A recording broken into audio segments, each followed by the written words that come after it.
Bueno, vamos con el capítulo 11. Espero que todos estéis bien y que estéis llevando el confinamiento lo mejor posible. Capítulo 11. El cambio de Ayla fue increíble. Se había convertido en una persona distinta. Estaba pesarosa, se mostraba dócil, corría para ejecutar las órdenes de Brut. Los hombres estaban convencidos de que lo había logrado, merced a una disciplina más severa. Asentían con la cabeza en un gesto de conformidad. Era la prueba viviente de que lo habían sostenido siempre. Si los hombres eran demasiado indulgentes, las mujeres se volvían insolentes y perezosas. Las mujeres necesitaban la firme dirección de una mano fuerte. Eran criaturas débiles y obstinadas, incapaces de controlarse a sí mismas como los hombres. Necesitaban hombres que las mandaran, que las tuvieran bajo control para poder ser miembros productivos del clan y contribuir a la supervivencia de este. No importaba que Ayla fuera solo una muchacha, ni que no fuera realmente del clan. Era casi lo suficientemente mayor para ser mujer, ya era más alta que la mayoría, y era hembra. Las mujeres sentían los efectos del cambio, lo mismo que los hombres se empeñaban en sostener sus ideas. Los hombres del clan no querían ser culpables de indulgencia, pero Brut tomó la filosofía masculina a pecho en plan vengativo. Aun cuando trataba a Oga con dureza, esto no era nada comparado con su animosidad contra Ayla. Si se había mostrado duro con ella anteriormente, era doblemente duro ahora. Estaba tras ella constantemente, la acosaba, la agobiaba, la buscaba para imponerle cualquier tarea insignificante, de manera que saltara como un resorte para satisfacer sus exigencias. La bofeteaba a la menor infracción, e incluso sin infracción, y él disfrutaba con ello. Había amenazado su virilidad y ahora lo iba a pagar. Había resistido demasiado, le había desafiado. Él había tenido que luchar demasiado para no golpearla. Ahora le tocaba a él. La había doblegado a su voluntad, y así la iba a mantener. Ayla hacía todo lo posible por complacerle, incluso trató de adelantarse a sus deseos, pero le salió el tiro por la culata, cuando la reprendió por suponer que podía saber lo que él quería.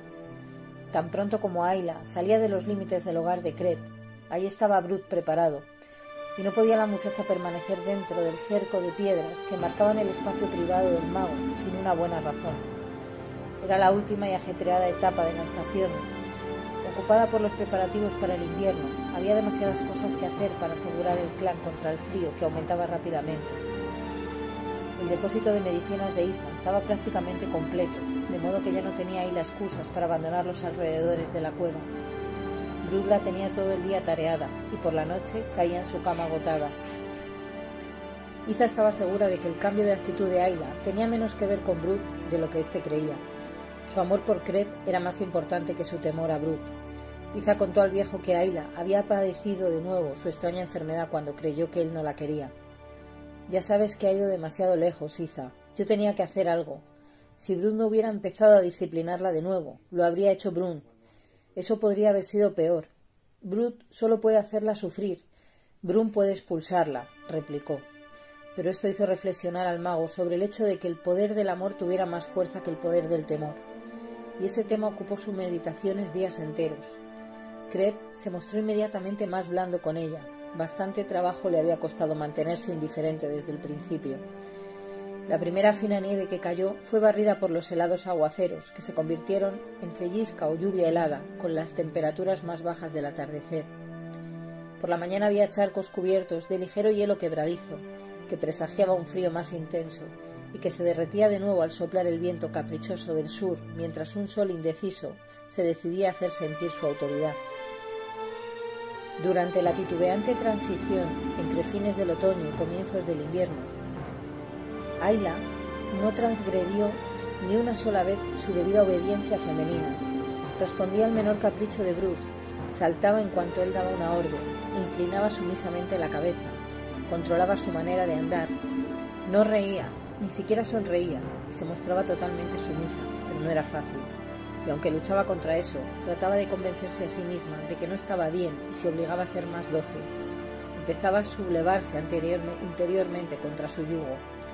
Perdió peso, se volvió inapetente, permanecía tranquila y alicaída, incluso en el hogar de Crep. Ni siquiera Uva podía hacerla sonreír, aunque a menudo tomaba en brazos a la nena en cuanto regresaba al hogar de noche y estaba con ella hasta que ambas se quedaban dormidas. Iza estaba preocupada por ella, y cuando un día de brillante sol sucedió a otro de lluvia helada, decidió que era el momento de dar un poco de respiro a Ayla, antes de que el invierno se cerrara del todo sobre ellos. «Ayla», dijo Iza en voz fuerte cuando salían de la cueva, antes de que Brut pudiera formular su primera exigencia. «He estado examinando mis medicinas y veo que me faltan tallos de bolitas de nieve para los dolores de estómago. Son fáciles de identificar. Es un arbusto cubierto de bayas blancas que se mantienen incluso cuando todas las hojas han caído». Iza no comentó que disponía de otros muchos remedios contra los dolores de estómago. Brut arrugó el entrecejo al ver que Ayla corría cueva adentro en busca de su canasta, pero sabía que recoger las plantas mágicas de Iza era más importante que conseguirle una taza de agua, o de té, o un trozo de carne, o las pieles que olvidaba a propósito ponerse en las piernas como polainas, o su capucha, o una manzana, o 2 piedras del río para cascar nueces, porque no le gustaban las piedras que había cerca de la cueva, o cualquier otra de las tareas intrascendentes que se le podía ocurrir ordenarle. Se apartó al ver que Ayla salía de la cueva con su canasta y su palo de cavar.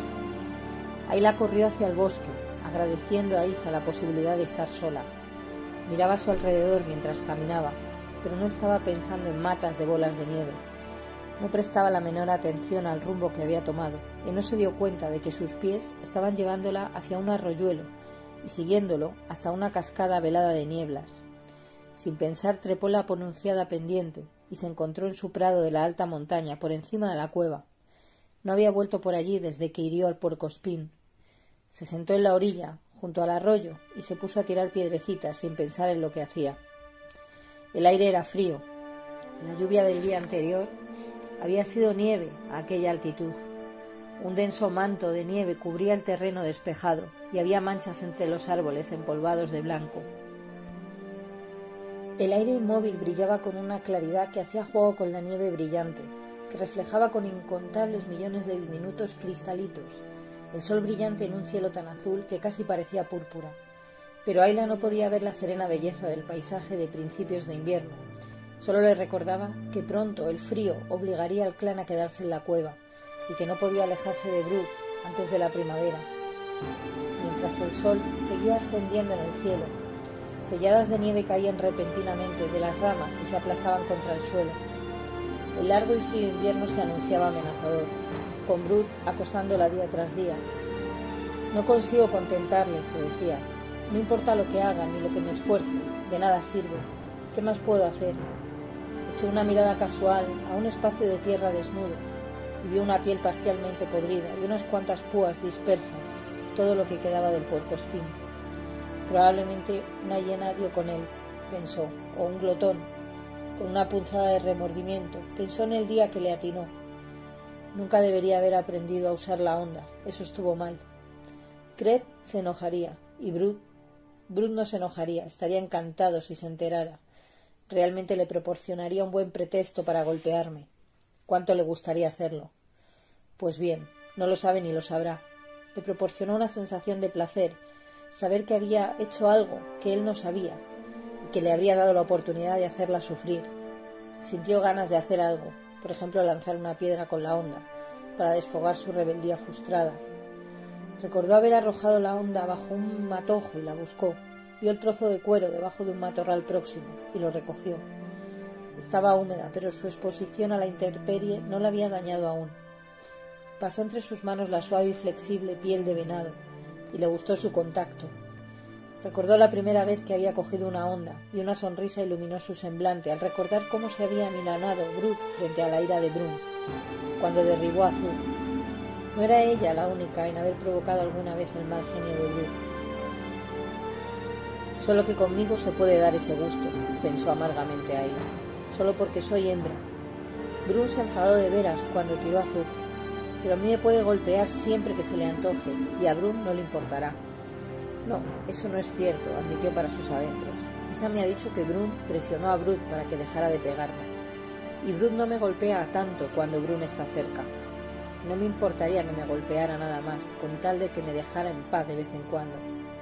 Había estado recogiendo piedrecitas y tirándolas al arroyo, y se dio cuenta de que sin querer había metido una en la honda. Sonrió. Vio una última hoja seca colgando del extremo de una ramita. Hizo puntería y lanzó. Un cálido sentimiento de satisfacción le recorrió al ver que la piedra arrancaba la hoja del árbol. Recogió unos cuantos cantos más, se puso en pie y avanzó hasta el centro del campo, desde donde las lanzó. «Todavía puedo dar en el blanco que quiera», pensó, y después arrugó la frente. «¿De qué sirve? Nunca he intentado darle a nada en movimiento. El puercoespín no cuenta, estaba casi parado. Ni siquiera sé si podía hacerlo. ¿Y si aprendiera a cazar de verdad? ¿De qué serviría? No podría llevarme nada. Lo único que haría sería facilitar las cosas a algún glotón, o un lobo, o una hiena, y ya nos roban lo suficiente, tal como están las cosas». La cacería y los animales cobrados eran tan importantes para el clan que todos debían estar constantemente en guardia contra depredadores rivales. No solo los felinos grandes y las manadas de lobos o las hienas arrebataban algún animal a los cazadores, sino que las hienas en acecho o los glotones furtivos estaban siempre alrededor de la carne que se estaba secando o trataban de meterse en los depósitos. Ayla rechazó la idea de ayudar a los competidores a sobrevivir. Brun no habría permitido que llevara un lobezno a la cueva cuando estaba herido, y muchas veces los cazadores los mataban, aunque no tuvieran la necesidad de sus pieles. Los carnívoros siempre nos están causando problemas. Ese pensamiento no se le apartaba de la mente. Entonces otra idea empezó a tomar forma. Los carnívoros, pensó. Los carnívoros pueden ser abatidos con una honda, menos los más grandes. Recuerdo que Zug se lo ha dicho a Born. Dijo que a veces es mejor emplear la honda, porque no hay que acercarse tanto. Ayla recordó el día en que Zug estaba ensalzando las virtudes del arma con la que era más experto. Era cierto que con una honda el cazador no tenía que acercarse tanto a los colmillos agudos o las potentes zarpas, pero tampoco dijo que si el cazador erraba el golpe, podía verse atacado por un lobo o un lince si no tenía otra arma con la cual protegerse, aunque sí insistió en que sería imprudente usar la honda con animales grandes. ¿Y si solo cazara carnívoros? Nunca los comemos, de manera que no sería un desperdicio, pensó, aunque quede allí para los que se alimentan de carroña. Eso es lo que hacen los cazadores. ¿En qué estoy pensando? Ayla meneó la cabeza para apartar la vergonzosa idea de su mente. Soy hembra, se supone que no debo cazar, ni siquiera debería tocar un arma. Pero ahora sé cómo usar una honda, aunque se supone que no debo hacerlo, pensó desafiante. Sería beneficioso. Si matara un glotón, o una zorra, o algo por el estilo, ya no nos robarían más carne. Y esas repugnantes hienas, algún día puedo matar una. Imagina qué ayuda representaría. Ayla se imaginaba el acecho de los taimados depredadores. Había estado practicando con la honda en verano entero, y aunque solo se trataba de un juego, comprendía y respetaba suficiente las armas para saber que su verdadera finalidad era la caza, no la práctica con un blanco, sino la caza. Sentía que la excitación que se experimentaba al dar en el blanco contra postes o marcos en piedras o ramos pronto se borraría a falta de un reto más importante. Y aunque eso fuera posible, el reto de la competición, solo por el placer de competir, era un concepto que no podía llevarse a práctica mientras la tierra no estuviera domesticada por civilizaciones que ya no necesitaran cazar para sobrevivir. La competición dentro del clan solo tenía un propósito: agudizar la habilidad para sobrevivir. Aunque no podía definirla de esa manera, parte de su amargura derivaba del hecho de tener que renunciar a una habilidad que había desarrollado y que estaba dispuesta a incrementar. Había disfrutado cultivando su capacidad, adiestrando la coordinación de ojo y mano, y se sentía orgullosa de haber aprendido sola. Estaba preparada para el desafío mayor, el de la caza, pero necesitaba convencerse por medio del razonamiento. Desde el principio, cuando solo estaba jugando, se había imaginado cazando, viendo las miradas complacidas y sorprendidas del clan cuando llevara a casa la carne de los animales que hubiera matado. El puercoespín le había hecho comprender la imposibilidad de semejante sueño. Nunca podría llevarse lo que hubiera cobrado y lograr que reconocieran su hazaña. Era hembra, y las hembras del clan no cazaban. La idea de matar a los competidores del clan le proporcionaba una vaga sensación de que su habilidad sería apreciada aunque no reconocida, y también le daba una razón para cazar. Cuanto más lo pensaba, más se convencía de que cazar carnívoros, aunque fuera en secreto, era la respuesta, aunque todavía no podía superar su sensación de culpabilidad. Luchó con su conciencia. Tanto Kreb como Iza le habían dicho que no estaba bien que las mujeres tocaran las armas. Pero he hecho ya algo más que tocar un arma, pensó. ¿Puede ser mucho peor cazar con ella? Miró la onda que tenía en la mano y de repente tomó una decisión, combatiendo su sensación de que estaba cometiendo un delito. Lo haré. Voy a hacerlo. Voy a aprender a cazar. Pero solo mataré carnívoros. Lo dijo con énfasis, haciendo los correspondientes gestos para añadir una finalidad a su determinación. Roja de excitación, corrió hacia el arroyo, en busca de más cantos rodados. Mientras buscaba cantos del tamaño exacto, le llamó la atención un objeto peculiar. Parecía una piedra, pero también parecía la concha de un molusco, como las que se encuentran en la orilla del mar. Lo recogió y lo examinó cuidadosamente. Era una piedra en forma de concha. «Qué piedra tan extraña», pensó. «Nunca he visto una piedra así». Entonces recordó algo que Creb le había dicho y sintió un destello de intuición tan abrumador que le pareció que se le iba a salir la sangre y una corriente helada le recorrió la espina dorsal. Se le aflojaron las piernas y temblaba de tal manera que tuvo que sentarse. Sosteniendo en sus manos el fósil de gasterópodo, se quedó mirándolo fijamente. Creb dijo: «Recordó que cuando tienes que tomar una decisión, tu tótem te ayudará. Si la decisión es correcta, te dará una señal». Creb dijo que sería algo insólito y nadie más puede decirte si es una señal. Tienes que aprender a escuchar con el corazón y la mente, y el espíritu de tu tótem dentro de ti te lo dirá. «Gran león cavernario, ¿es una señal que me das?». Empleó el lenguaje formal y silencioso para dirigirse a su tótem. «¿Me estás indicando que he tomado la decisión correcta? ¿Me estás diciendo que está bien que cace aún siendo una muchacha?». Se quedó sentada, muy quieta, contemplando la piedra en forma de concha que tenía en la mano, y trató de meditar, como lo había visto hacer a Creb. Sabía que la consideraba extraña porque tenía por tótem al león cavernario, pero nunca había pensado mucho en ello hasta entonces. Deslizó la mano dentro de su manto y tentó las cicatrices de las 4 líneas paralelas de su muslo. Después de todo, ¿por qué me escogería a mí un león cavernario? Es un tótem poderoso, un tótem masculino. ¿Por qué había de escoger a una muchacha? Tiene que haber alguna razón. Siguió pensando en la onda y en que había aprendido a manejarla. ¿Por qué recogí yo esa vieja onda que Brut había tirado? Ninguna de las mujeres la habría tocado. ¿Qué me impulsó a hacerlo? ¿Querría mi tótem que lo hiciera?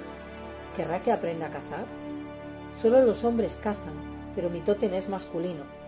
Está claro, tiene que ser eso. Tengo un tótem fuerte y quiere que yo cace. Oh, gran león cavernario, los caminos de los espíritus me son desconocidos. No sé por qué quieres que yo cace, pero me alegro de que me hayas dado esta señal. Ayla volvió a dar vueltas en su mano a la piedra. Después se quitó el amuleto que llevaba colgado al cuello. Aflojó el nudo que mantenía cerrada la bolsita y metió dentro el molde fósil junto al trozo de ocre rojo, y volvió a apretar el nudo. Se pasó el amuleto por la cabeza y observó la diferencia de peso. Esto parecía dar más consistencia a la sanción con que el tótem había apoyado su decisión. Desapareció su sentimiento de culpabilidad. Estaba destinada a cazar. Su tótem así lo deseaba. No importaba que fuera hembra. Soy como Durk, pensó. Abandonó su clan, a pesar de que todos decían que no debería hacerlo. Creo que halló un lugar mejor donde Monte de Hielo no podía darle alcance. Creo que inició un clan totalmente nuevo. Tuvo que tener un tótem muy fuerte también. Creb dice que es difícil vivir con un tótem fuerte. Dice que te somete a prueba para asegurarse de que vales antes de darte algo. Dice que estuve a punto de morir antes de que Iza me hallara. Me pregunto si el tótem de Durk le sometió a prueba. ¿Volverá a probarme a mí el león cavernario? Pero una prueba puede ser dura. ¿Y si no valgo? ¿Cómo sabré si estoy pasando por una prueba? ¿Qué será la cosa difícil que me imponga mi tótem? Ayla reflexionó sobre las cosas difíciles de su vida y de repente comprendió. Brut es mi prueba. Se explicó a sí mismo por medio de gestos. ¿Podía haber algo peor que vivir todo un invierno con Brut? Pero si valgo, si lo puedo hacer, mi tótem me dejará cazar. Había una diferencia en la manera de andar de Ayla cuando regresó a la cueva. Quizás se dio cuenta, a pesar de que no podía decir exactamente en qué consistía la diferencia. No era menos comedida, pero parecía más natural, no tan tensa, y había una expresión de aceptación en el rostro de la muchacha cuando vio acercarse a Brut. No era resignación, sino aceptación. Pero fue Creb quien observó que el amuleto abultaba más. Cuando el invierno se cerró sobre ellos, tanto Creb como Iza se alegraron de ver que estaba volviendo a la normalidad, a pesar de las exigencias de Brut. Aunque solía estar cansada cuando jugaba con Uva, había recobrado su sonrisa, no su risa. Creb adivinó que había tomado alguna decisión y recibido una señal de su tótem. Su natural aceptación del lugar que le correspondía en el clan le proporcionó una sensación de alivio. Él comprendía la lucha interior que libraba la muchacha, pero también sabía que no solo era necesario someterse a la voluntad de Brut, tenía que dejar de combatirla, tenía que aprender también ella a dominarse. Durante el invierno que iniciaba su 8º año de vida, Ayla se hizo mujer. No físicamente, su cuerpo seguía teniendo las líneas rectas y subdesarrolladas de una muchacha, sin el menor indicio de que fueran a producirse cambios, pero fue durante aquella prolongada estación cuando Ayla dejó atrás su infancia.